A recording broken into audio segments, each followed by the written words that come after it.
എഡ്യൂസോണിന്റെ online ക്ലാസ്സുകളിലേക്ക് സ്വാഗതം. അപ്പോൾ നമ്മൾ ഇന്ന് ഫിസിക്സിൽ നോക്കുന്നത് ഇലക്ട്രോ മാഗ്നറ്റിക് ഇൻഡക്ഷൻ എന്ന് പറയുന്ന പുതിയൊരു ചാപ്റ്ററാണ്. ഇത് നമുക്ക് മൂന്നാമത്തെ ചാപ്റ്ററാണ്. അപ്പോൾ ഇലക്ട്രോ മാഗ്നറ്റിക് ഇൻഡക്ഷൻ ആ ചാപ്റ്ററിലേക്ക് നമുക്ക് കടക്കാം. അപ്പോൾ ഈ ചാപ്റ്ററിന്റെ തുടക്കത്തിൽ നമ്മളൊരു എക്സ്പെരിമെന്റ് ആണ് നോക്കുന്നത്. നമുക്ക് ഒരു കോയിൽ അല്ലെങ്കിൽ ഒരു സോളിനോയിഡ് എന്താണെന്ന് ഇതിന് മുമ്പത്തെ ചാപ്റ്ററിൽ നമ്മൾ പഠിച്ചിട്ടുണ്ട്. ഹെലിക്സ് ഷേപ്പിൽ അല്ലെങ്കിൽ ഒരു സ്പ്രിങ്ങിന്റെ ഷേപ്പിൽ ചുറ്റിയെടുത്ത ഇൻസുലേറ്റഡ് കോപ്പർ വയറിനെ നമ്മൾ വിളിക്കുന്ന പേരാണ് സോളിനോയിഡ്. അപ്പൊ നമ്മുടെ കയ്യിൽ ഒരു സോളിനോയിഡ് ഉണ്ട്. ആ സോളിനോയിഡിന്റെ രണ്ട് ഫ്രീ എൻഡുകളെ ഞാനൊരു ഗാൽവനോമീറ്ററുമായിട്ട് കണക്ട് ചെയ്യാണ്. ഗാൽവനോമീറ്റർ നമ്മൾ 9ാം ക്ലാസ്സിൽ പഠിച്ചിട്ടുള്ളതാണ്. ഗാൽവനോമീറ്റർ എന്ന് പറയുന്നത് ഒരു വീക്ക് ഇലക്ട്രിക് സിഗ്നൽസിന്റെ നമ്മൾ ഉപയോഗിച്ച് കഴിഞ്ഞ ഒരു ബാറ്ററിയിൽ ചാർജ് ഒന്നും ഉണ്ടാവത്തില്ല. അപ്പൊ അതിനകത്തുള്ള ഇലക്ട്രിസിറ്റി എന്ന് പറയുന്നത് വളരെ ലോ ആയിരിക്കും. പേരിന് വേണ്ടി മാത്രം ഒരു ചെറിയ ഇലക്ട്രിസിറ്റി മാത്രമായിരിക്കും നമ്മൾ ഉപയോഗിച്ച് കഴിഞ്ഞ ഒരു ബാറ്ററിയിൽ ഉണ്ടാകുന്നത്. അപ്പോൾ അങ്ങനെയുള്ള ഒരു ഇലക്ട്രിക് കറന്റിന്റെ പ്രസൻസ് പോലും അറിയണമെങ്കിൽ നമുക്കതൊരു ഗാൽവനോമീറ്റർ ഉപയോഗിച്ചാലേ അറിയാൻ പറ്റത്തുള്ളൂ. സോ ഗാൽവനോമീറ്റർ എന്ന് പറയുന്നത് വീക്ക് ഇലക്ട്രിക്കൽ സിഗ്നൽസിന്റെ പ്രസൻസ് അറിയാൻ വേണ്ടി നമ്മൾ ഉപയോഗിക്കുന്ന ഉപകരണമാണ് എന്ന് നമുക്ക് പറയാൻ പറ്റും. The device which used to know the presence of weak electric current. അപ്പോൾ അങ്ങനെ ഒരു ഗാൽവനോമീറ്റർ ആണ് നമ്മളിവിടെ കണക്ട് ചെയ്തിരിക്കുന്നത്. ഗാൽവനോമീറ്ററിന് മറ്റൊരു ഉപയോഗവും കൂടിയുണ്ട്. ഗാൽവനോമീറ്ററിൽ കറന്റിന്റെ ഡയറക്ഷനും അറിയാൻ പറ്റും. എക്സാമ്പിൾ നമ്മളിപ്പോ ഇതൊരു ഗാൽവനോമീറ്ററിന്റെ നീഡിൽ എപ്പോഴും നടുക്കായിരിക്കും, മധ്യഭാഗത്തായിരിക്കും നിൽക്കുന്നത്. നമ്മൾ വോൾട്ട്മീറ്ററോ അമ്മീറ്ററോ എടുത്തു കഴിഞ്ഞാൽ അതിന്റെ നീഡിൽ ലെഫ്റ്റ് സൈഡിലേക്ക് നിൽക്കും. അത് പിന്നെ റീഡിങ്ങിനനുസരിച്ച് വലതേക്കാണ് പോകുന്നത്. പക്ഷെ ഒരു ഗാൽവനോമീറ്ററിന്റെ നീഡിൽ സെന്ററിലായിരിക്കും നിൽക്കുന്നത്, മിഡിൽ പൊസിഷനിൽ നിൽക്കും. നമ്മൾ ഈ ഗാൽവനോമീറ്റർ എടുത്തിട്ട് ഒരു ഉപയോഗിച്ച് കഴിഞ്ഞ ചാർജ് ഒന്നും ഇല്ലാത്ത ഒരു ബാറ്ററിയിൽ നമ്മളിപ്പോൾ കണക്ട് ചെയ്യണം. ഇപ്പോൾ ബാറ്ററിയുടെ പോസിറ്റീവ് ഇവിടെയും നെഗറ്റീവ് ഇവിടെയും ഇങ്ങനെ കണക്ട് ചെയ്യണം. ഇങ്ങനെ കണക്ട് ചെയ്യുമ്പോഴത്തേക്ക് ഗാൽവനോമീറ്ററിന്റെ നീഡിൽ ഏതെങ്കിലും ഒരു ഡയറക്ഷനിലേക്ക് നീങ്ങും. ഇപ്പോൾ റൈറ്റിലേക്കാണ് നീങ്ങുന്നതെന്ന് വിചാരിക്കുക. അതിനുശേഷം ഞാൻ ഈ ബാറ്ററിയെ തിരിച്ച് കണക്ട് ചെയ്യാണ്. ഇവിടെ നെഗറ്റീവ്, ഇവിടെ പോസിറ്റീവ്, ഇങ്ങനെ വരത്തക്ക രീതിയിൽ കണക്ട് ചെയ്ത് കഴിഞ്ഞാൽ ഗാൽവനോമീറ്ററിന്റെ നീഡിൽ അതിന്റെ ഓപ്പോസിറ്റ് ഡയറക്ഷനിലേക്ക് നീങ്ങും, ഇങ്ങോട്ട് നീങ്ങും. സോ ഇത് നമുക്ക് കറന്റിന്റെ ഡയറക്ഷന് മനസ്സിലാക്കാൻ പറ്റും. അപ്പൊ ഗാൽവനോമീറ്റർ എന്തിനു ഉപയോഗിക്കുന്നു എന്ന് ചോദിച്ചാൽ ഒരു വീക്ക് ഇലക്ട്രിക് സിഗ്നൽസിന്റെ പ്രസൻസും ഡയറക്ഷനും അറിയാൻ വേണ്ടി നമ്മൾ ഉപയോഗിക്കുന്ന ഉപകരണമാണ് ഗാൽവനോമീറ്റർ. അപ്പൊ നമ്മളിവിടെ സോളിനോയിഡിന്റെ എൻഡിനെ ഒരു ഗാൽവനോമീറ്ററുമായിട്ട് കണക്ട് ചെയ്തിരിക്കുകയാണ്. അപ്പൊ ഗാൽവനോമീറ്റർ കണക്ട് ചെയ്തിരിക്കുന്നു എന്ന് പറയുമ്പോഴേ നമുക്ക് ചിന്തിക്കാം അവിടെ ഇലക്ട്രിക് കറണ്ട് ഉണ്ടോ, അല്ലെങ്കിൽ അങ്ങനെ ഉണ്ടാകുന്ന ഇലക്ട്രിക് കറണ്ടിന്റെ ഡയറക്ഷൻ എങ്ങോട്ടാണ് എന്നൊക്കെ അറിയാൻ വേണ്ടിയിട്ടാണ് നമ്മൾ ഗാൽവനോമീറ്റർ കണക്ട് ചെയ്യുന്നത്. ഇനി ഇതിനകത്തേക്ക് ഞാനൊരു ബാർ മാഗ്നറ്റ്, നോർത്ത് സൗത്ത്, ഞാനൊരു ബാർ മാഗ്നറ്റ് കൊണ്ടുവരാം.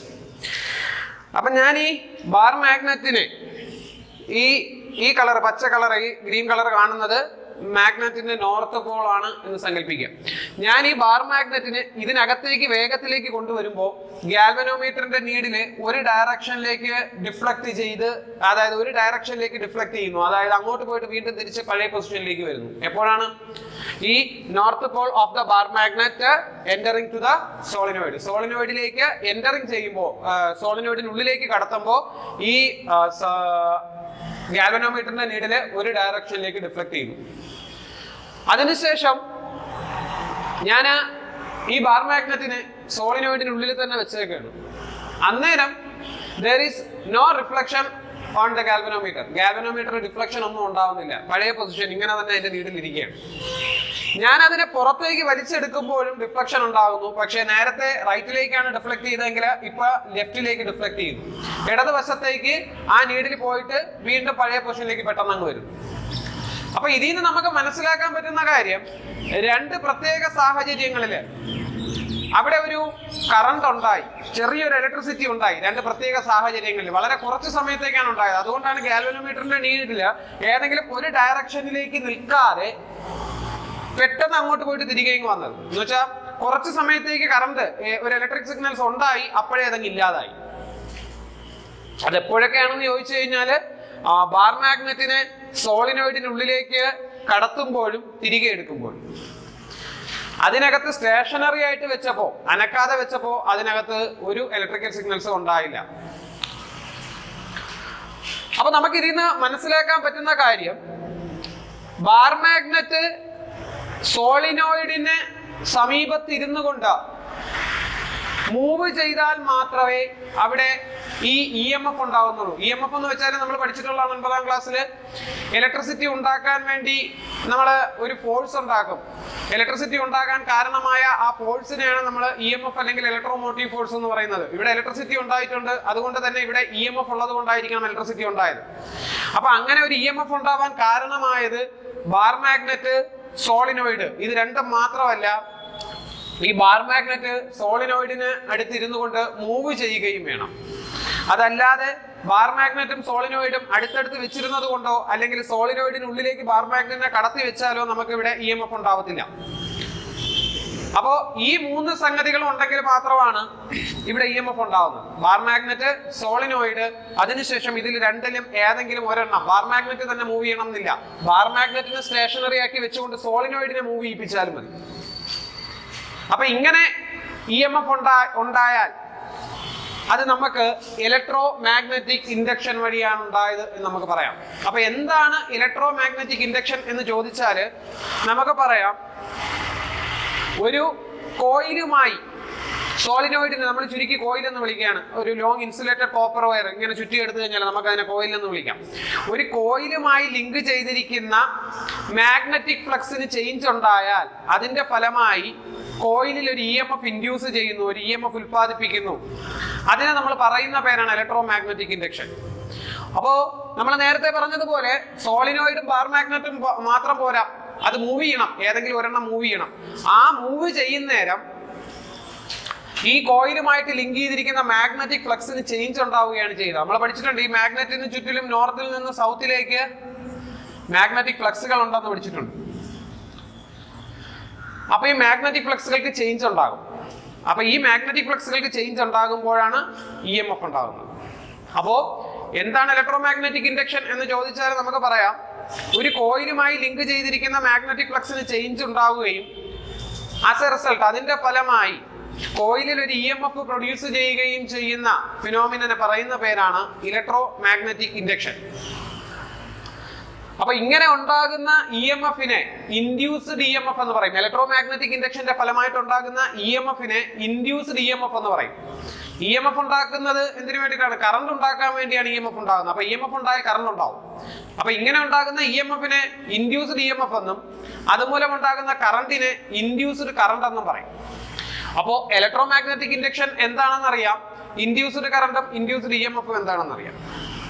ഇത് കണ്ടുപിടിച്ചത് മൈക്കൽ ഫാരഡേ എന്ന് പറയുന്ന ശാസ്ത്രജ്ഞനാണ്.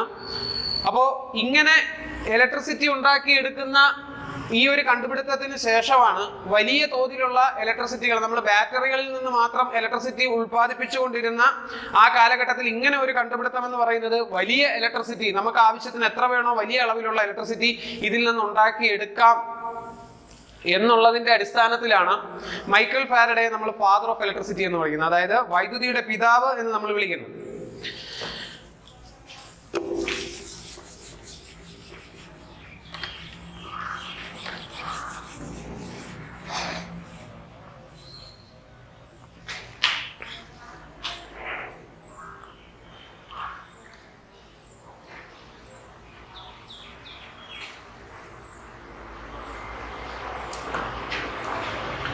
അപ്പൊ നമ്മൾ ഇലക്ട്രോ മാഗ്നറ്റിക് ഇൻഡക്ഷൻ പഠിച്ചു. ഇനിയും നമുക്ക് പഠിക്കാനുള്ളത്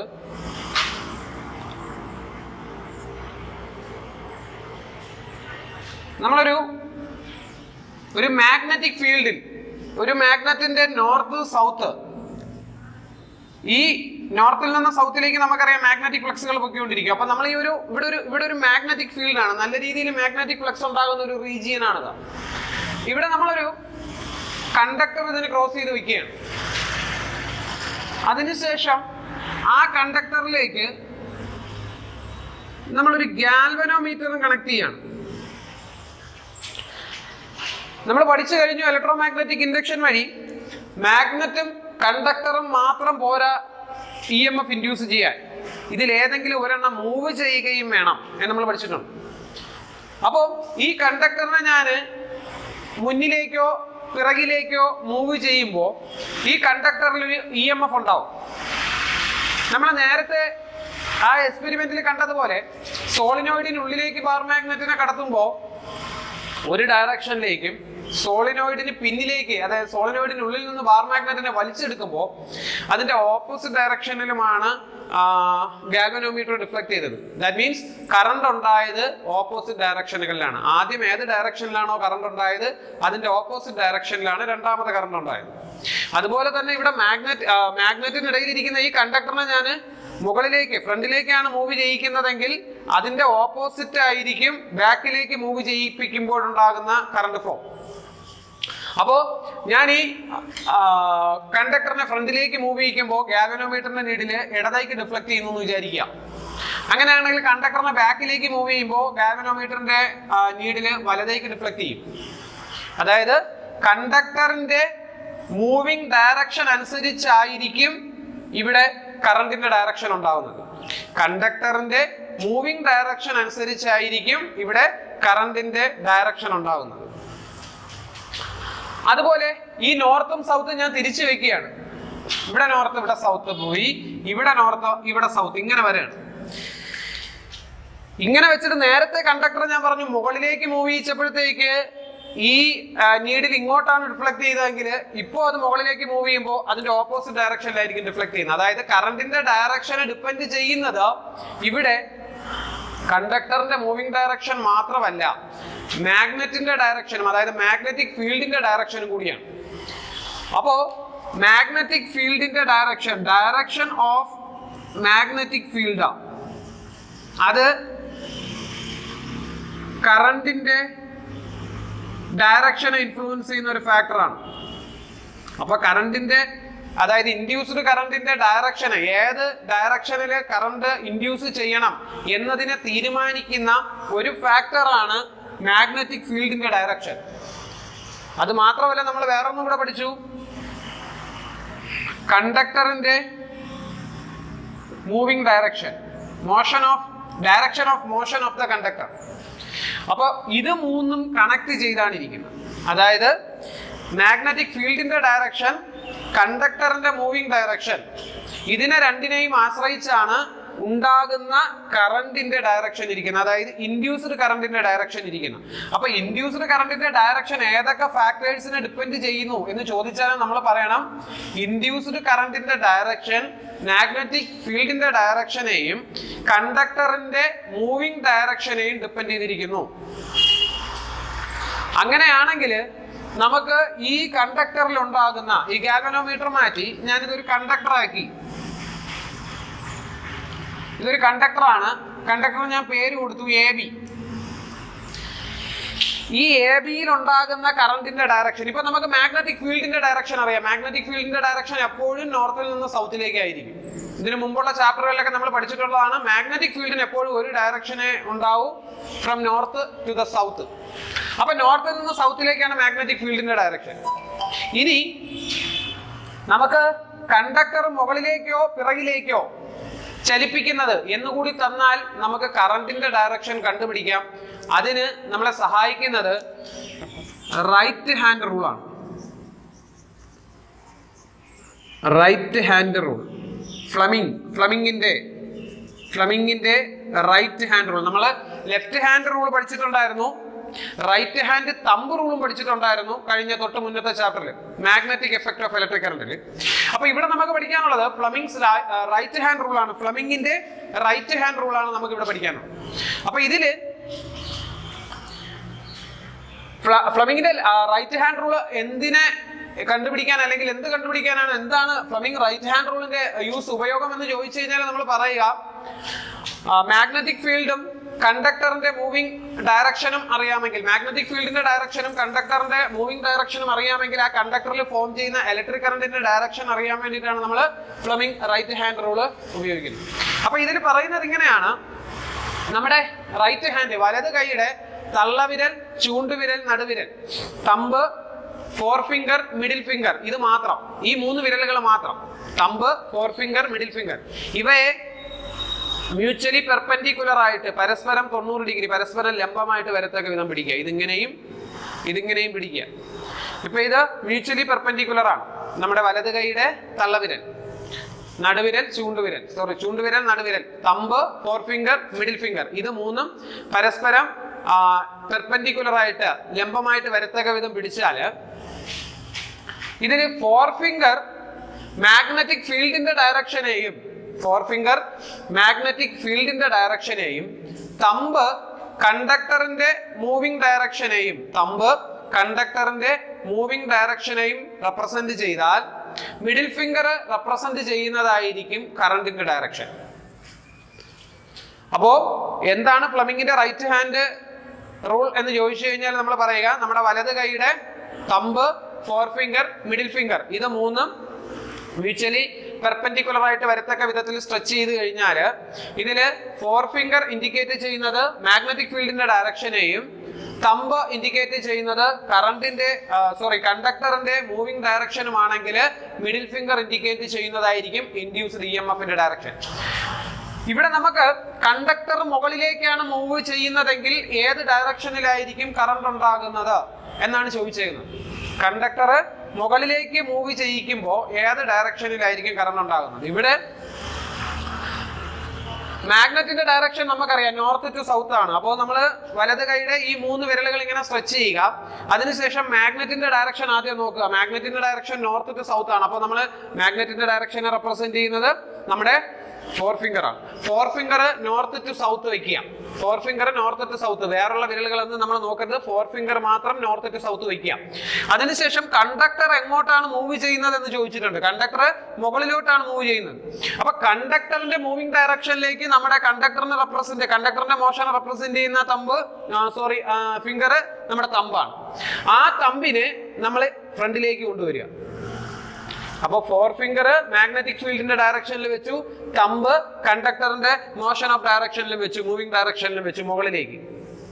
അപ്പൊ നമ്മുടെ മിഡിൽ ഫിംഗർ നിൽക്കുന്നത് താഴേക്കാണ്, അതായത് എയിൽ നിന്ന് ബിയിലേക്ക്. So the EMF is induced from A to B. ഇവിടെ കറണ്ട് ഇൻഡ്യൂസ് ചെയ്യുന്നത് എയിൽ നിന്ന് ബിയിലേക്കാണ്.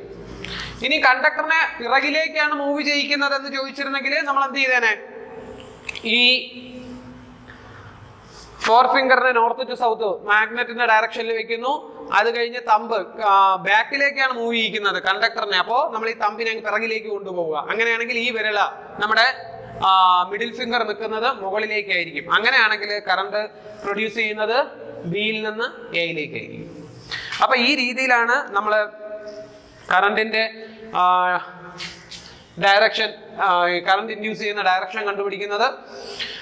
അപ്പോൾ നമ്മൾ ഈ കണ്ടക്ടറിനെ മുന്നിലേക്കും പിറകിലേക്കും കണ്ടിന്യൂസ് ആയിട്ട് ചലിപ്പിക്കുകയാണ്. മുന്നിലേക്ക് ചലിപ്പിക്കുമ്പോൾ എ ടു ബി കറണ്ട് ഒഴുകും, പിറകിലേക്ക് ചലിപ്പിക്കുമ്പോൾ ബി ടു എയും കറണ്ട് ഒഴുകും. കണ്ടിന്യൂസ് ആയിട്ട് മുന്നിലേക്കും, അതായത് നമുക്ക് ഒരിക്കലും ഈ കണ്ടക്ടറിനെ ഇതിനകത്ത് സ്റ്റേഷനറി ആക്കി വെച്ച് കഴിഞ്ഞാൽ ഇതിൽ കറണ്ട് ഇൻഡ്യൂസ് ചെയ്യത്തില്ല. കറണ്ട് ഇൻഡ്യൂസ് ചെയ്യണം എന്നുണ്ടെങ്കിൽ നമ്മൾ മുന്നിലേക്കും പിറകിലേക്കും ഇങ്ങനെ തുടർച്ചയായിട്ട് ചലിപ്പിച്ചുകൊണ്ടേയിരിക്കണം. അങ്ങനെ തുടർച്ചയായിട്ട് ചലിപ്പിക്കുമ്പോഴത്തേക്ക് കറണ്ട് ഉണ്ടാകും, പക്ഷെ അത് ഓൾട്ടർനേറ്റ് ആയിട്ട് ഡയറക്ഷൻ ചേഞ്ച് ചെയ്തുകൊണ്ടിരിക്കുന്ന കറണ്ട് ആയിരിക്കും. ഓൾട്ടർനേറ്റ് തുടർച്ചയായി വ്യത്യാസം വന്നുകൊണ്ടിരിക്കുന്ന, അപ്പൊ വ്യത്യാസപ്പെട്ടുകൊണ്ടിരിക്കുന്ന കറണ്ട് ആയിരിക്കും, ഓൾട്ടർനേറ്റ് കറണ്ട് ആയിരിക്കും. ഇങ്ങനെ ഉണ്ടാകുന്ന കറണ്ടിന്റെ ഡയറക്ഷൻ ഓൾട്ടർനേറ്റ് ആയിരിക്കും, വ്യത്യാസപ്പെട്ടുകൊണ്ടേയിരിക്കുന്നതായിരിക്കും. സോ ഇങ്ങനെ ഉണ്ടാകുന്ന കറണ്ടിനെ, ഓൾട്ടർനേറ്റ് കറണ്ടിനെ നമ്മൾ AC കറണ്ട് എന്ന് ചുരുക്കി വിളിക്കും. AC current. അപ്പൊ എന്താണ് AC കറണ്ട് എന്ന് ചോദിച്ചു കഴിഞ്ഞാൽ നമ്മൾ പറയുക, കണ്ടിന്യൂസ് ആയിട്ട് ഡയറക്ഷൻ ചേഞ്ച് ചെയ്തുകൊണ്ടിരിക്കുന്ന കറണ്ടിനെയാണ് നമ്മൾ AC കറണ്ട് എന്ന് പറയുന്നത്. അപ്പൊ ഇലക്ട്രോ മാഗ്നറ്റിക് ഇൻഡക്ഷന്റെ ഫലമായിട്ടുണ്ടാകുന്ന കറണ്ട് നമ്മളിവിടെ AC കറണ്ടാണ്. സോ മനസ്സിലായി കാണും. അപ്പൊ AC കറണ്ട് എന്ന് വെച്ചാൽ ഓൾട്ടർനേറ്റ് കറണ്ട്, കണ്ടിന്യൂസ് ആയിട്ട് ഡയറക്ഷൻ ചേഞ്ച് ചെയ്യുന്ന കറണ്ടിനെയാണ് നമ്മൾ AC കറണ്ട് എന്ന് പറയുന്നത്. അതല്ലാതെ കറണ്ട് ഉണ്ടോ? നമുക്ക് ഇങ്ങനെ കറണ്ട് ഉണ്ടാക്കാതെ അല്ല, നമുക്കൊരു ബാറ്ററി മേടിച്ചാൽ അതിൽ നിന്ന് കറണ്ട് എടുക്കാൻ പറ്റും. Positive negative. നമ്മളിവിടെ ഒരു ബൾബ് കണക്ട് ചെയ്തു, ഇങ്ങനെ കണക്ട് ചെയ്തു. നമുക്കറിയാം ബാറ്ററിയുടെ പോസിറ്റീവ് ടെർമിനലിൽ നിന്ന് നെഗറ്റീവ് ടെർമിനലിലേക്ക് മാത്രമേ കറണ്ട് ഒഴുകത്തുള്ളൂ. കണ്ടോ? ഇവിടെ ഒരു ഒറ്റ ഡയറക്ഷനേ ഉള്ളൂ, ഇവിടെ ഡയറക്ഷൻ ചേഞ്ച് ചെയ്യുന്നില്ല. ഇവിടത്തെ കറണ്ട് യൂണി ഡയറക്ഷൻ ആണ്, അതുകൊണ്ട് അതിനെ നമ്മൾ പറയും ഡയറക്റ്റ് കറണ്ട് അല്ലെങ്കിൽ DC. അപ്പൊ AC യും DC യും തമ്മിലുള്ള വ്യത്യാസം മനസ്സിലാക്കുക. സോ എ സിയും ഡി സിയും നന്നായി മനസ്സിലാക്കി വയ്ക്കുക. എ സി എന്ന് പറയുന്നത് കണ്ടിന്യൂസ് ആയിട്ട് ഡയറക്ഷൻ ചേഞ്ച് ചെയ്യുന്ന കറണ്ടിനെ നമ്മൾ എ സി എന്ന് വിളിക്കും. ഡയറക്ഷൻ ചേഞ്ച് ചെയ്യാതെ ഒരേ ഡയറക്ഷനിൽ ഫ്ലോ ചെയ്യുന്ന കറണ്ടിനെ ഡി സി എന്ന് വിളിക്കും. എ സിക്ക് ഒരു എക്സാമ്പിൾ ചോദിച്ചു കഴിഞ്ഞാൽ നമുക്ക് പറയുക ഇലക്ട്രോ മാഗ്നറ്റിക് ഇൻഡക്ഷൻ്റെ ഫലമായിട്ടൊക്കെ ഉണ്ടാകുന്ന കറണ്ട് എ സി കറണ്ടാണ്, അതായത് ആൾട്ടർനേറ്റ് കറണ്ടാണ്. ഡി സിക്ക് എക്സാമ്പിൾ ചോദിച്ചു കഴിഞ്ഞാൽ ഒരു ബാറ്ററിയിൽ നിന്നുണ്ടാകുന്ന കറണ്ട് ഡി സി ആണ്. കാരണം ബാറ്ററിയിൽ ഇതുപോലെ കറണ്ട് പ്രൊഡ്യൂസ് ചെയ്യുകയല്ല ചെയ്യുന്നത്, ബാറ്ററിക്കകത്ത് കറണ്ട് സ്റ്റോർ ചെയ്ത് വെച്ചേക്കാണ് ചെയ്യുന്നത്. ബാറ്ററിയുടെ പോസിറ്റീവ് ടെർമിനലിൽ പൊട്ടൻഷ്യൽ കൂടുതലും നെഗറ്റീവ് ടെർമിനലിൽ പൊട്ടൻഷ്യൽ കുറവുമായിരിക്കും. സോ ബാറ്ററിയുടെ പോസിറ്റീവിൽ നിന്ന് നെഗറ്റീവിലേക്ക്, അതായത് പൊട്ടൻഷ്യൽ കൂടിയ പോസിറ്റീവിൽ നിന്ന് പൊട്ടൻഷ്യൽ കുറഞ്ഞ നെഗറ്റീവിലേക്ക് ഇങ്ങനെ കറണ്ട് ഒരേ ഡയറക്ഷനിൽ മാത്രം ഫ്ലോ ചെയ്യും. അപ്പോൾ അതാണ് എ സിയും ഡി സി. നമുക്കിനി ഇലക്ട്രോ മാഗ്നറ്റിക് ഇൻഡക്ഷൻ ഉപയോഗപ്പെടുത്തിയിട്ടുള്ള കുറച്ച് സിറ്റുവേഷൻസ് പരിചയപ്പെടാം. അപ്പം നമുക്ക് ഇലക്ട്രോ മാഗ്നറ്റിക് ഇൻഡക്ഷൻ വഴി നമുക്ക് കറണ്ട് പ്രൊഡ്യൂസ് ചെയ്യണം. എന്താ, നമ്മളൊരു സോളിനോയിഡും ബാർ മാഗ്നറ്റും വെച്ച് ഉണ്ടാക്കിയ കറണ്ട് എന്ന് വെച്ചാൽ വളരെ ചെറിയ അളവിലുള്ളൊരു കറണ്ടാണ്. നമുക്കത് പോരാ. നമുക്ക് അത്യാവശ്യം സ്ട്രോങ് ആയിട്ടുള്ള സ്ട്രെങ്തൻ ആയിട്ടുള്ള ഒരു കറണ്ട് ഉണ്ടാക്കി എടുക്കണമെങ്കിൽ നമ്മൾ എന്ത് ചെയ്യുക, സോളിനോയിഡ് കുറച്ച് വലുതാക്കുക, മാഗ്നറ്റ് കുറച്ച് പവർഫുൾ മാഗ്നറ്റ് എടുക്കുക, പവറുള്ള മാഗ്നറ്റ് എടുക്കുക, അതുപോലെ തന്നെ ആ മൂവിങ് സ്പീഡ് ഒന്ന് കൂട്ടുക. ഈ 3 കാര്യങ്ങൾ വെച്ചിട്ടാണ് നമുക്ക് ഉണ്ടാകുന്ന കറണ്ട് ഇരിക്കുന്നത്. അപ്പോൾ ഈ 3 കാര്യങ്ങളും കുറച്ചുകൂടെ ഇൻക്രീസ് ചെയ്തതിന് ശേഷം നമ്മൾ പ്രൊഡ്യൂസ് ചെയ്യുന്ന കറണ്ടും കുറച്ച് വലുതായിരിക്കും. അപ്പോൾ അങ്ങനെ നമ്മൾ കറണ്ട് ഉണ്ടാക്കി എടുക്കാനുള്ള ഒരു അറേഞ്ച്മെൻ്റ് ആണ് ഇവിടെ ചെയ്തിരിക്കുന്നത്. ഇതിനെ നമ്മൾ ജനറേറ്റർ അല്ലെങ്കിൽ ഡൈനാമോ എന്നാണ് വിളിക്കുന്നത്. അപ്പോൾ എന്താണ് ജനറേറ്റർ അല്ലെങ്കിൽ ഡൈനാമോ എന്ന് ചോദിച്ചാൽ നമ്മൾ പറയുക, ഇലക്ട്രോ മാഗ്നറ്റിക് ഇൻഡക്ഷൻ യൂസ് ചെയ്തുകൊണ്ട് മാഗ്നറ്റിക് ഫ്ലക്സിൻ്റെ ചേഞ്ച്, അതായത് അറിയാം കണ്ടക്ടറുമായി ലിങ്ക് ചെയ്തിരിക്കുന്ന മാഗ്നറ്റിക് ഫ്ലക്സിന് ചേഞ്ച് ഉണ്ടായാലേ EMF ഉണ്ടാവത്തുള്ളൂ. അപ്പോൾ മാഗ്നറ്റിക് ഫ്ലക്സിൻ്റെ ചേഞ്ച് കണ്ടിന്യൂസ് ആയിട്ട് മെയിൻറ്റെയിൻ ചെയ്തുകൊണ്ട്, അതായത് മാഗ്നറ്റിക് ഫ്ലക്സിൻ്റെ ചേഞ്ച് തുടർച്ചയായിട്ട് നിലനിർത്തിക്കൊണ്ടേ ഇരിക്കുക. അപ്പം മാഗ്നറ്റിക് ഫ്ലക്സിൻ്റെ ചേഞ്ച് മെയിൻറ്റെയിൻ ചെയ്തുകൊണ്ട് ഒരു കണ്ടക്ടറിൽ കണ്ടിന്യൂസ് EMF ഉണ്ടാക്കിയെടുക്കുന്ന അറേഞ്ച്മെൻറ്റിനെ നമ്മൾ വിളിക്കുന്ന പേരാണ് ജനറേറ്റർ അല്ലെങ്കിൽ ഡൈനാമോ. അപ്പോൾ ഇത് നമ്മൾ ജനറേറ്റർ എന്ന് വിളിക്കുകയാണ്. ജനറേറ്റ് ചെയ്യുന്ന, കറണ്ട് ജനറേറ്റ് ചെയ്യുന്ന എന്നുള്ള അർത്ഥത്തിലാണ് ഇതിൻ്റെ ജനറേറ്റർ എന്ന പേര് വന്നിട്ടുള്ളത്. സോ അപ്പോൾ നമുക്ക് വേണ്ടത് മാഗ്നറ്റ്, കുറച്ച് പവർഫുൾ ആയിട്ടുള്ളൊരു മാഗ്നറ്റ് വേണം. അപ്പോൾ അങ്ങനെയുള്ളൊരു മാഗ്നറ്റാണ് ഇവിടെ ഞാൻ ഉണ്ടാക്കി വെച്ചിരിക്കുന്നത്. ഇതിനെ നമ്മൾ ഫീൽഡ് മാഗ്നറ്റ് എന്ന് പറയും. അപ്പോൾ മാഗ്നറ്റിൻ്റെ 2 പോള്, നോർത്തും സൗത്തും, ഇതിനിടയ്ക്കായിട്ടാണ് നമ്മൾ കണ്ടക്ടറിനെ വയ്ക്കുന്നത്. അപ്പോൾ എന്താണ് ഫീൽഡ് മാഗ്നറ്റ് എന്ന് ചോദിച്ചു കഴിഞ്ഞാൽ നമ്മൾ പറയുക, ഒരു ജനറേറ്ററിനകത്ത് മാഗ്നറ്റിക് ഫ്ലക്സുകളെ പ്രൊഡ്യൂസ് ചെയ്യുന്ന വലിയ മാഗ്നറ്റിനെ വിളിക്കുന്ന പേരാണ് ഫീൽഡ് മാഗ്നറ്റ്. ഇനി അതിനകത്തേക്ക് നമ്മൾ കണ്ടക്ടറിനെ വയ്ക്കുന്നു, സോളിനോയിഡ്. നമ്മൾ എന്താ പറഞ്ഞാൽ കുറച്ച് ചുറ്റുകളൊക്കെ കൂടുതലുള്ള സോളിനോയിഡ് ആയിരിക്കണം. അപ്പോൾ അതിന് വേണ്ടിയിട്ട് നമ്മൾ ഉണ്ടാക്കിയെടുത്തിരിക്കുന്ന ഈ അറേഞ്ച്മെൻറ്റിനെ നമ്മൾ വിളിക്കുന്ന പേരാണ് ആർമേച്ചർ. അപ്പോൾ ആർമേച്ചർ എന്ന് പറയുന്നത് ഒരു സോഫ്റ്റ് അയൺ പീസ്, പച്ചിരുമ്പ് കഷ്ണത്തിനെ എടുത്തിട്ട് അതിൻ്റെ മുകളിലേക്ക് നമ്മൾ ഇൻസുലേറ്റഡ് കോപ്പർ വയർ ഒരുപാട് ചുറ്റിയെടുക്കും. Long insulated copper wire wounded on a soft iron piece. Soft iron പീസിൻ്റെ മുകളിൽ വൗണ്ട് ചെയ്യുക, ചുറ്റിയ ഒരു coil, long insulated copper wire, അതിനെ വിളിക്കുന്ന, ആ അറേഞ്ച്മെൻറ്റിനെ വിളിക്കുന്ന പേരാണ് ആർമേച്ചർ. അപ്പോൾ നമ്മൾ ഒരു ലോങ് ഇൻസുലേറ്റഡ് കോപ്പർ വയർ എടുത്ത് ഒരു സോഫ്റ്റ് അയണിൻ്റെ മുകളിൽ, പച്ചിരുമ്പിൻ്റെ മുകളിൽ ഇങ്ങനെ ചുറ്റിയെടുക്കുമ്പോൾ അതിന് അവസാനം 2 ഫ്രീ എൻഡുകൾ കാണും. ഒരു സ്റ്റാർട്ടിംഗ് എൻഡും ഒരു അവസാനിക്കുന്ന സ്റ്റാർട്ടിങ്ങും ഒരു എൻഡിങ്ങും, 2 എൻഡുകൾ ഉണ്ടായിരിക്കും. അപ്പോൾ ആ 2 എൻഡുകളാണ് ഈ പുറത്തേക്ക് ഇങ്ങനെ താഴേക്ക് വരുന്നത്. അപ്പോൾ ഈ ആർമേച്ചറിനെ എനിക്കിവിടെ ഇട്ട് മൂവ് ചെയ്യിക്കണം. എനിക്ക് ഏറ്റവും എളുപ്പത്തിൽ മൂവ് ചെയ്യിക്കാൻ പറ്റുന്നത് ഇതിനെ റൊട്ടേറ്റ് ചെയ്യിപ്പിക്കുക എന്നാണ്. അപ്പോൾ ഇതിനെ ഇങ്ങനെ ഒരു പ്രത്യേക ആക്സിസിൽ നിർത്തിക്കൊണ്ട് ഇതിനെ ഞാൻ റൊട്ടേറ്റ് ചെയ്യിക്കാൻ തുടങ്ങും. ആർമേച്ചറിനെ ഞാൻ റൊട്ടേറ്റ് ചെയ്യും. അപ്പോൾ ആർമേച്ചറിനെ റൊട്ടേറ്റ് ചെയ്യുമ്പോൾ ഈ മാഗ്നറ്റിക് ഫ്ലക്സുമായിട്ട് ലിങ്ക് ചെയ്തിരിക്കുന്ന ഈ കണ്ടക്ടർ, ഈ ആർമേച്ചർ ചേഞ്ച് ചെയ്യുകയാണ് അല്ലേ. അപ്പോൾ മാഗ്നറ്റിക് ഫ്ലക്സിന് ചേഞ്ച് ഉണ്ടാവുകയല്ലേ ചെയ്യുന്നത്. അപ്പോൾ മാഗ്നറ്റിക് ഫ്ലക്സിന് ചേഞ്ച് ഉണ്ടാകുന്നതിൻ്റെ ഫലമായിട്ട് ഈ കണ്ടക്ടറിൻ്റെ 2 എൻഡുകളായ ഈ 2 ലീഡുകളിൽ EMF ഉണ്ടാവും. അപ്പോൾ ഈ ആർമേച്ചറിനോടൊപ്പം ഈ 2 ലീഡുകളും ഇങ്ങനെ കറങ്ങിക്കൊണ്ടിരിക്കുകയാണ്. അപ്പോൾ കറങ്ങിക്കൊണ്ടിരിക്കുന്ന ആ 2 ലീഡുകളിൽ നിന്ന് പ്രൊഡ്യൂസ് ചെയ്യുന്ന ഇലക്ട്രിസിറ്റിയെ പുറത്തേക്ക് എടുക്കുക എന്ന് പറയുന്നത് ഒത്തിരി ബുദ്ധിമുട്ടുള്ള കാര്യമാണ്. അതായത് അത് റൊട്ടേറ്റ് ചെയ്തുകൊണ്ടിരിക്കണം, അത് മൂവ് ചെയ്തുകൊണ്ടിരിക്കണം. അപ്പോൾ അതിൽ നിന്ന് നമുക്ക് ഇലക്ട്രിസിറ്റി പുറത്തേക്ക് കൊണ്ടുവരിക. ഇവിടെ ഞാൻ 2 വയറുകൾ കണക്ട് ചെയ്ത് ഇലക്ട്രിസിറ്റി പുറത്തേക്ക് എടുത്തു കഴിഞ്ഞാൽ ഇത് കറങ്ങുന്നതിനോടൊപ്പം ആ വയറുകളും കൂടെ കറങ്ങുകയും അത് കുരുങ്ങി പൊട്ടിപ്പോവുകയും ചെയ്യും. അപ്പോൾ അങ്ങനെ ഉണ്ടാകുന്ന ആ ഒരു സിറ്റുവേഷനിൽ നിന്ന് കറണ്ടിനെ, കറങ്ങിക്കൊണ്ടിരിക്കുന്ന ആ 2 ലീഡുകളിൽ നിന്ന് കറണ്ടിനെ പുറത്തേക്ക് എടുക്കാൻ വേണ്ടിയിട്ടാണ് ഞാനിവിടെ ഈ ഒരു അറേഞ്ച്മെന്റ് ഉണ്ടാക്കി വെച്ചിരിക്കുന്നത്. അതായത് ഈ ഒരു ലീഡിൽ, ഈ പുറത്തേക്ക് വരുന്ന ഈ ലീഡിൽ ഞാനൊരു റിങ്ങിനെ ഒട്ടിച്ചു വെച്ചിട്ടുണ്ട്. റിങ് വളയം. അതുപോലെ ഇവിടെയും ഞാനൊരു റിങ് ചേർത്ത് ഒട്ടിച്ചു വെച്ചേക്കാണ്. ഈ റിങ്ങുകളെ ഞാൻ വിളിക്കുന്ന പേരാണ് സ്ലിപ്പ് റിങ്സ്. അപ്പോൾ ഞാൻ ഈ 2 ലീഡുകളിൽ 2 റിങ്ങുകളെ ഒട്ടിച്ചു വെച്ചിട്ടുണ്ട്. ആ റിങ്ങുകളെ ഞാൻ വിളിക്കും സ്ലിപ്പ് റിങ്സ്. അപ്പോൾ ഈ കറണ്ട് ഈ 2 സ്ലിപ്പ് റിങ്ങുകളിൽ എത്തി നിൽക്കുകയാണ്.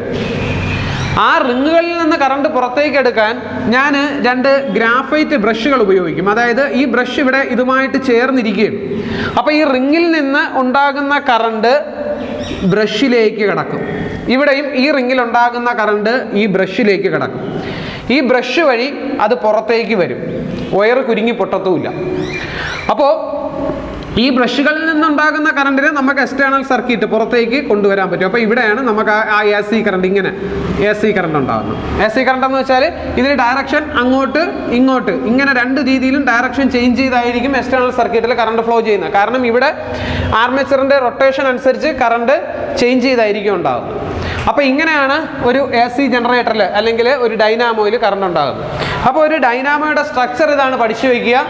അതുപോലെ തന്നെ ഡൈനാമോയുടെ പ്രധാനപ്പെട്ട ഭാഗങ്ങൾ field magnet, armature, slip rings, brush. ഇതാണ് ഒരു ഡൈനാമോയുടെ അല്ലെങ്കിൽ ജനറേറ്ററിൻ്റെ പ്രധാനപ്പെട്ട ഭാഗങ്ങൾ. ഇതിൻ്റെ ഓരോന്നിൻ്റെയും ഫംഗ്ഷൻ പഠിച്ചു വയ്ക്കുക. ഫീൽഡ് മാഗ്നറ്റിൻ്റെത് ജനറേറ്ററിനകത്ത് മാഗ്നറ്റിക് ഫ്ലക്സിനെ പ്രൊഡ്യൂസ് ചെയ്യുക. ആർമേച്ചർ എന്ന് പറയുന്നത് ഒരു അറേഞ്ച്മെൻ്റ് ആണ്. സോഫ്റ്റ് അയണിൻ്റെ മുകളിൽ ലോങ് ഇൻസുലേറ്റഡ് കോപ്പർ വയർ ചുറ്റിയെടുത്ത ഒരു അറേഞ്ച്മെൻ്റ് ആണ്. സ്ലിപ്പ് റിങ്ങും ബ്രഷും എന്തിനു ഉപയോഗിക്കുന്നതെന്ന് ചോദിച്ചു കഴിഞ്ഞാൽ എക്സ്റ്റേണൽ സർക്യൂട്ടിലേക്ക് കറണ്ടിനെ എത്തിക്കാൻ വേണ്ടിയിട്ടാണ് സ്ലിപ്പ് റിങ്ങുകളും ബ്രഷുകളും ഉപയോഗിക്കുന്നത്. അപ്പോൾ ഇനി നമുക്കൊരു ജനറേറ്ററിൽ ഫോം ചെയ്യുന്ന ഇലക്ട്രിസിറ്റിയുടെ പ്രത്യേകതകൾ നോക്കാം. ഇപ്പോൾ നമ്മളൊരു ജനറേറ്റർ ഒരു ഫീൽഡ് മാഗ്നറ്റിന്റെ ഇടയിൽ ആർമേച്ചർ വെച്ചിരിക്കുകയാണ്. അപ്പോൾ ഞാൻ അതിൽ പ്രൊഡ്യൂസ് ചെയ്യുന്ന ഒരു EMFന്റെ ഗ്രാഫ് വരയ്ക്കുകയാണ്. ഈ ജനറേറ്റർ പ്രൊഡ്യൂസ് ചെയ്യുന്ന EMFന്റെ ഒരു ഗ്രാഫ്. ഈ ആർമേച്ചർ 360 ഡിഗ്രി റൊട്ടേറ്റ് ചെയ്ത് വരുമ്പോൾ, അതായത് ഒരു ഫുൾ റൊട്ടേഷൻ കംപ്ലീറ്റ് ചെയ്യുമ്പോൾ ആ ആർമേച്ചറിൽ ഫോം ചെയ്യുന്ന ഇലക്ട്രിസിറ്റിയുടെ ഗ്രാഫാണ് ഞാനിവിടെ വരയ്ക്കുന്നത്. ഇപ്പോൾ ഇത് സ്റ്റേഷനറി പൊസിഷനിൽ ഇരിക്കുകയാണ്. ആർമേച്ചർ സ്റ്റേഷനറി പൊസിഷനിൽ ഇരിക്കുകയാണ്. അതിനുശേഷം അത് റൊട്ടേറ്റ് ചെയ്ത് തുടങ്ങുകയാണ്. 90 ഡിഗ്രി തിരിയുമ്പോഴത്തേക്ക് ആർമേച്ചറിൽ മാക്സിമം EMF പ്രൊഡ്യൂസ് ചെയ്യുന്ന സമയമാണ് 90 ഡിഗ്രി. അത് വീണ്ടും റൊട്ടേറ്റ് ചെയ്ത് ഒരു 90 ഡിഗ്രിയും കൂടെ റൊട്ടേറ്റ് ചെയ്ത് 180 ഡിഗ്രിയിലെത്തി. അപ്പോൾ ഇങ്ങനെ ഇരുന്ന ആർമേച്ചർ ആണെങ്കിൽ ഇത് കറങ്ങി ഇതുപോലെയായി. അപ്പോൾ വീണ്ടും അത് 0 ആയി. ഇനി അടുത്ത റൊട്ടേഷൻ പോകുമ്പോൾ, അതായത് ഇതിന് ഞാൻ A എന്നും ഇതിന് ഞാൻ B എന്നും പേര് കൊടുത്തു. അപ്പോൾ ഇതിങ്ങനെ കറങ്ങി 180 ഡിഗ്രി ആകുമ്പോൾ ഈ A അങ്ങ് അപ്പുറത്ത് പോകും, B ഇങ്ങ് ഇപ്പുറത്ത് വരും അല്ലേ. അതിനുശേഷം മാഗ്നറ്റിക് ഫ്ലക്സിന് ഉണ്ടാകുന്ന ചേഞ്ച് നേരത്തെ ഉണ്ടായതിൽ നിന്ന് ഡിഫറെന്റ് ഡയറക്ഷനിലാണ്. അതായത് ഇപ്പോൾ ഈ നോർത്തിനടുത്തിരുന്ന, നേരത്തെ ആദ്യം ഈ നോർത്തിനടുത്തിരുന്ന A ആണെങ്കിൽ ഇപ്പോൾ നോർത്തിനടുത്തിരിക്കുന്നത് B ആയിരിക്കും. അതായത് 180 ഡിഗ്രി തിരിഞ്ഞു വരാണ്. അന്നേരം മാഗ്നറ്റിക് ഫ്ലക്സുകൾക്ക് ചേഞ്ച് കൂടുതൽ ഉണ്ടാകുന്ന ഈ ഫേസിലാണെങ്കിൽ ഇപ്പോൾ മാഗ്നറ്റിക് ഫ്ലക്സിന് ചേഞ്ച് കൂടുതൽ ഉണ്ടാകുന്നത് ഈ പറയുന്ന ഇപ്പുറത്ത് വന്ന B എന്ന് പറയുന്ന സൈഡിനായിരിക്കും, ആ ഫേസിനായിരിക്കും. അപ്പോൾ പിന്നീട് ഉണ്ടാകുന്ന റൊട്ടേഷനിൽ ഇങ്ങോട്ടായിരിക്കും കറണ്ട് ഉണ്ടാകുന്നത്. അത് ഒരു 90 ഡിഗ്രിയും കൂടെ തിരിഞ്ഞ് 270 ഡിഗ്രിയായി. അപ്പൊ അടുത്ത ഒരു 90 ഡിഗ്രി തിരിയുമ്പോൾ ഇപ്പുറത്തെ സൈഡിലായിരിക്കും മാക്സിമം EMF ഉണ്ടാവുന്നത് 270. വീണ്ടും ഒരു 90 ഡിഗ്രി തിരിയുമ്പോൾ അതിന്റെ പഴയ പൊസിഷനിൽ ഇരുന്ന പോലെ ആദ്യ തുടക്കത്തിൽ എത്രയായിരുന്നോ അതേ പൊസിഷനിൽ എത്തും, 360 ഡിഗ്രി. അപ്പൊ ഇതാണ് ഒരു കംപ്ലീറ്റ് റൊട്ടേഷനിൽ ഉണ്ടാകുന്ന EMF. വീണ്ടും അടുത്ത റൊട്ടേഷൻ വരുമ്പോൾ ഇതേപോലെ തന്നെ വീണ്ടും 0-ൽ നിന്ന് സ്റ്റാർട്ട് ചെയ്യും. 0, 90, 180, 270, 360. വീണ്ടും അതുപോലെ തന്നെ 0, 90, 180, 270, 360. അങ്ങനെ അങ്ങനെ കണ്ടിന്യൂസ് ആയിട്ട് കറണ്ട് ഇങ്ങനെ ഫോം ചെയ്യും. ഇങ്ങനെ കറണ്ട് ഫോം ചെയ്യും. ഇത് പോസിറ്റീവ് കറണ്ടാണ്. Maximum 0 positive. അത് കഴിഞ്ഞ് വീണ്ടും ഉണ്ടാകുന്നത് നെഗറ്റീവ് കറണ്ടാണ്. മാക്സിമം 0, ഇവിടെ നെഗറ്റീവ്. അപ്പൊ ഈ രീതിയിലാണ് ഒരു ആർമേച്ചറിന്റെ ഫുൾ റൊട്ടേഷനിൽ ഉണ്ടാകുന്ന കറണ്ട്. ഈ ഗ്രാഫിൽ നമ്മൾ നോക്കിക്കഴിഞ്ഞാൽ അറിയാം, മാക്സിമം കറണ്ട് ഉണ്ടാകുന്നത് 90 ഡിഗ്രിയിലും 270 ഡിഗ്രിയിലുമാണ്. കാരണം ആ സിറ്റുവേഷനിലാണ് മാഗ്നറ്റിക് ഫ്ലക്സുകൾക്ക് ഏറ്റവും കൂടുതൽ ചേഞ്ച് ഉണ്ടാകുന്നത്. അപ്പൊ നമ്മളടുത്ത് ചോദിക്കുന്നത് ഇങ്ങനെ ആയിരിക്കും, 90, 270 ഈ സ്ഥലങ്ങളിൽ മാക്സിമം ഇ എം എഫ് ഉണ്ടാവാനുള്ള കാരണം എന്ത്? അപ്പൊ നമ്മൾ പറയണം 90ലും 270ലുമാണ് മാഗ്നറ്റിക് ഫ്ലക്സുകൾക്ക് മാക്സിമം ചേഞ്ച് ഉണ്ടാകുന്നത്, അതുകൊണ്ടാണ് അവിടെ മാക്സിമം ഇ എം എഫ് ഉണ്ടാകുന്നത്. ഇനി ഇവിടെ 0, 190, 360 ഇവിടെയൊക്കെ ഇ എം എഫ് 0 ആണ്. കണ്ടോ, ഇ എം എഫ് ഇല്ല. ഇവിടെ ഇ എം എഫ് 0, ഇവിടെ ഇ എം എഫ് 0, ഇവിടെ ഇ എം എഫ് 0. എന്തുകൊണ്ടാണ്? ഈ 190ലും 360ലും എല്ലാം 0 ഇ എം എഫ് ആണ് എന്ന് ചോദിച്ചു കഴിഞ്ഞാൽ നമ്മൾ പറയണം അവിടെ മാഗ്നറ്റിക് ഫ്ലക്സുകൾക്ക് ചേഞ്ച് ഇല്ല. ആ ഭാഗങ്ങളിൽ മാഗ്നറ്റിക് ഫ്ലക്സുകൾക്ക് 0 ചേഞ്ച് ആയതുകൊണ്ടാണ് ഇ എം എഫ് 0 ആയത്. ഇവിടെയും മാഗ്നറ്റിക് ഫ്ലക്സുകൾക്ക് മാക്സിമം ചേഞ്ച് ആയതുകൊണ്ടാണ് അവിടെ മാക്സിമം ഇ എം എഫ് ഉണ്ടായത്. ഇനി ഇത് രണ്ടും ഓപ്പോസിറ്റ് ആവാൻ കാരണം, ഇത് പോസിറ്റീവ് ഇത് നെഗറ്റീവ് ആവാൻ കാരണം എന്താണെന്ന് ചോദിച്ചു കഴിഞ്ഞാൽ ഇവിടെ മാഗ്നറ്റിക് ഫ്ലക്സുകൾക്ക് എന്ത് ചേഞ്ച് ഉണ്ടായോ അതിന്റെ ഓപ്പോസിറ്റ് ചേഞ്ച് ആണ് ഇവിടെ ഉണ്ടാകുന്നത്. അതുകൊണ്ടാണ് ഇവിടെ ഉണ്ടായതിന്റെ ഓപ്പോസിറ്റ് കറണ്ട് ഇവിടെ ഉണ്ടായത്. അപ്പൊ ഈ ഗ്രാഫ് പഠിച്ചു വെക്കുക. ഗ്രാഫ് ഇങ്ങനെയാണ്: 0, 90ൽ മാക്സിമം, 190ൽ 0, 270ൽ ഓപ്പോസിറ്റ് ഡയറക്ഷനിൽ മാക്സിമം, 360ൽ 0. അപ്പൊ ഒരു എ സി ജനറേറ്ററിൽ നിന്ന് ഫോം ചെയ്യുന്ന കറണ്ടിന്റെ ഗ്രാഫ് ഇങ്ങനെയാണ്. ഒരു കംപ്ലീറ്റ് റൊട്ടേഷനിലുള്ള ഗ്രാഫ് വരയ്ക്കാൻ പറഞ്ഞാൽ അത് ഇങ്ങനെ വേണം വരയ്ക്കാൻ. മനസ്സിലായല്ലോ? ഇനി നമുക്ക് ഈ സ്ലിപ്പ് റിങ്ങുകൾ എന്ന് പറയുന്ന സംഗതികൾ ഒന്ന് മാറ്റിയിട്ട് ഈ ജനറേറ്ററിൽ തന്നെ സ്പ്ലിറ്റ് റിങ് എന്ന് പറയുന്ന ഒരു സംഗതി ഇടും. അതായത് ഒരു റിങ്ങിനെ തന്നെ രണ്ടായിട്ട് സ്പ്ലിറ്റ് ചെയ്ത് യൂസ് ചെയ്യുന്ന ഒരു അറേഞ്ച്മെന്റ് ആണ് സ്പ്ലിറ്റ് റിങ്. നേരത്തെ പോലെ സ്ലിപ്പ് റിങ് അല്ല, സ്പ്ലിറ്റ് റിങ് എന്നാണ് വിളിക്കുന്നത്. ഈ സ്പ്ലിറ്റ് റിങ്ങില് 2 ബ്രഷുകൾ നമ്മൾ കണക്ട് ചെയ്യും. അങ്ങനെയാണെങ്കിൽ അതിൽ നിന്നുണ്ടാകുന്ന കറണ്ട് DC ആയിരിക്കും. അതെങ്ങനെ സംഭവിക്കുന്നു എന്ന് ചോദിച്ചു കഴിഞ്ഞാൽ ഇവിടെ ഞാൻ B1, B2 എന്ന 2 ബ്രഷുകൾക്ക് പേരിട്ടു. ഈ റിങ്ങിന് R1 എന്നും R2 എന്നും പേരിട്ടു. ഈ ആർമേച്ചർ കറങ്ങാൻ തുടങ്ങുകയാണ്. അന്നേരം R1 B1ലും R2 B2ലുമാണ് ടച്ച് ചെയ്തിരിക്കുന്നത്. ആർമേച്ചർ കറങ്ങുന്നതിനോടൊപ്പം ഈ ബ്രഷുകളും കറങ്ങുമെന്ന് നമ്മൾ നേരത്തെ പഠിച്ചിട്ടുണ്ട്. കാരണം ആർമേച്ചറിന്റെ എൻഡുകളിൽ, അതായത് 2 ലീഡുകളുടെ എൻഡിലാണ് നമ്മൾ ഈ ബ്രഷിനെ ഉറപ്പിച്ച് നിർത്തിയിരിക്കുന്നത്. അപ്പൊ ഈ R1ഉം R2ഉം കറങ്ങുന്നു, B1ഉം B2ഉം കറങ്ങാതെ സ്റ്റേഷനറി ആയിട്ടിരിക്കുന്നു. അപ്പൊ ഈ സമയത്ത് R1 ഇപ്പൊ B1ലാണ് ഇരിക്കുന്നത്. ഒരു 180 ഡിഗ്രി തിരിയുമ്പോൾ എന്ത് സംഭവിക്കും? R1 അങ്ങ് അപ്പുറത്ത് പോകും. R1 B2ലും R2 B1ലും വരും, അല്ലേ? വീണ്ടും അടുത്ത 180 ഡിഗ്രി തിരിയുമ്പോൾ ഈ R1 വീണ്ടും B1ൽ വരും, R2 വീണ്ടും B2ൽ വരും. അങ്ങനെ ഓരോ half cycle, half rotation 180 degree തിരിയുമ്പോഴും റിങ്ങുകളും ബ്രഷുകളും തമ്മിലുള്ള കോണ്ടാക്ട് മാറി മാറി വരും. അതിന്റെ ഫലമായിട്ട് ഇവിടെ വരെ ഉണ്ടാകുന്ന കറണ്ട് AC ആയിരിക്കും. പക്ഷെ അത് ഔട്ട്പുട്ടിലേക്ക്, വെളിയിലേക്ക് വരുമ്പോൾ അത് DC ആയിട്ട് മാറും. അപ്പോൾ ഇതാണ് ഒരു DC ജനറേറ്ററിന്റെ സ്ട്രക്ചർ. ഒരു മാറ്റമേ ഉള്ളൂ, സ്ലിപ്പ് റിങ്ങുകൾക്ക് പകരം സ്പ്ലിറ്റ് റിങ്ങുകൾ ഉപയോഗിക്കുന്നു. ബാക്കിയെല്ലാം സെയിം ആണ്. അപ്പൊ ആ സ്ലിപ്പ് റിങ്ങുകൾക്ക് പകരം സ്പ്ലിറ്റ് റിങ്ങുകൾ ഉപയോഗിച്ചുകൊണ്ട് ആർമേച്ചറിൽ ഉണ്ടാകുന്ന AC കറണ്ടിനെ ഔട്ട്പുട്ടിലേക്ക് DC ആക്കി മാറ്റുകയാണ് ചെയ്യുന്നത്. അപ്പോൾ അതിന്റെ ഗ്രാഫ് ചോദിച്ചാൽ ഇങ്ങനെ നമ്മൾ പറയും: 90, 190, 90, 190. അടുത്ത താഴേക്ക് നെഗറ്റീവ് അല്ല, അത് മുകളിലേക്ക് തന്നെയാണ്. എത്രയാണ്? 270, 360. ഇതാണ് ഒരു DC ജനറേറ്ററിൽ ഉണ്ടാകുന്ന ഗ്രാഫ്. അപ്പോൾ ഒരു AC ജനറേറ്ററിൽ ഉണ്ടാകുന്ന ഗ്രാഫും DC ജനറേറ്ററിൽ ഉണ്ടാകുന്ന ഗ്രാഫും തമ്മിലുള്ള വ്യത്യാസങ്ങൾ മനസ്സിലാക്കി വെക്കുക. ഒരു AC ജനറേറ്ററിൽ ഉണ്ടാകുന്ന ഗ്രാഫ് ഇതാണ്. DC ജനറേറ്ററിൽ ഉണ്ടാകുന്ന ഗ്രാഫ് ഇങ്ങനെയാണ്. ഇത് ഒരു ബാറ്ററിയിൽ ഉണ്ടാകുന്ന ഗ്രാഫാണ്. സോ ഇത് AC ജനറേറ്റർ, ഇത് DC ജനറേറ്റർ, ഇത് ബാറ്ററി. ഇതിനകത്ത് AC ജനറേറ്റർ എടുത്ത് നോക്കിക്കഴിഞ്ഞാൽ നമുക്കറിയാം, ഇതിനകത്ത് ഇത് EMF is fluctuating. EMF fluctuate ചെയ്യുന്നതാണ്, ഏറ്റക്കുറച്ചിലുള്ളതാണ്. ഇവിടെ 0, ഇത് കൂടുന്നു, ഇത് കുറയുന്നു. അപ്പൊ EMF ചേഞ്ച് ചെയ്യുന്ന EMF ആണ്. EMF voltage changing. അതുപോലെ തന്നെ ഡയറക്ഷനും എന്ത് ചെയ്യുന്നുണ്ട്? ചേഞ്ച് ചെയ്യുന്നുണ്ട്. പോസിറ്റീവ് നെഗറ്റീവ് ആവുന്നുണ്ട്. അപ്പൊ ഇവിടെ വോൾട്ടേജ് ചേഞ്ച് ചെയ്യുന്നുണ്ട്, കൂടുകയും കുറയുകയും ചെയ്യുന്നുണ്ട്. ഡയറക്ഷനും എന്ത് ചെയ്യുന്നുണ്ട്? ചേഞ്ച് ചെയ്യുന്നുണ്ട്. അടുത്ത ഇവിടെ വോൾട്ടേജ് കൂടുകയും കുറയുകയും ചെയ്യുന്നുണ്ടല്ലോ. So voltage changing, direction change ചെയ്യുന്നുണ്ടോ? ഇല്ല, ഇവിടെ ഡയറക്ഷൻ ചേഞ്ച് ചെയ്യുന്നില്ല. ഇവിടെ വോൾട്ടേജ് ചേഞ്ച് ചെയ്യുന്നില്ല, ഡയറക്ഷനും ചേഞ്ച് ചെയ്യുന്നില്ല. ഒരൊറ്റ വോൾട്ടേജ്, ഒറ്റ ഡയറക്ഷൻ. കാരണം ഇവിടെയൊക്കെ ഇലക്ട്രിസിറ്റി പ്രൊഡ്യൂസ് ചെയ്യുമ്പോൾ കൂടുകയും കുറയുകയും ചെയ്യും. അതായത് ഒരുപോലെയല്ല മാഗ്നറ്റിക് ഫ്ലക്സിന് ചേഞ്ച് ഉണ്ടായാലേ EMF ഉണ്ടാവത്തുള്ളൂ.